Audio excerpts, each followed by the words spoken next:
મારું યાત્રા ચાલે છે, પદયાત્રા અહીંયા જામનગર અમારા ઘરથી દ્વારકાધીશ સુધી.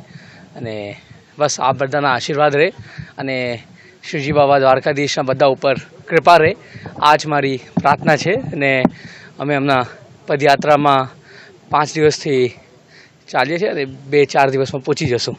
એ જ દ્વારકાધીશ તો બધાના રાજા છે અને અમારા બધાના એ માલિક છે ને શ્રીજી બાબાના આશીર્વાદથી એ મને શક્તિ આપી છે ચાલવા માટે, તો હું ચાલું છું. અને આ મારું પહેલું વાર છે અને બસ એટલા જ કહું કે જય દ્વારકાધીશ. દ્વારકાધીશનું કૃપા રહે અને બધા શ્રીજી બાબા બધાને સંભાળીને રાખે ને બધાને આશીર્વાદ આપે. એ જ બધા યુવાને ભગવાનના પ્રતિ પ્રેમ રાખવું જોઈએ અને બધા યુવાને સનાતન પ્રતિ પ્રેમ રાખવું જોઈએ. અને બધા યુવાને બસ એ જ મારી બધા યુવાને એક મેસેજ મોકલાવું છું, મારા ભાઈઓ અને મારા મિત્રોને, કે આપ બધા શ્રીજી બાબાના આશીર્વાદ લઈને આગળ વધો. અને જ્યારે ભગવાન છે તો કંઈ ચિંતા નહીં કરવાનું. એ જ.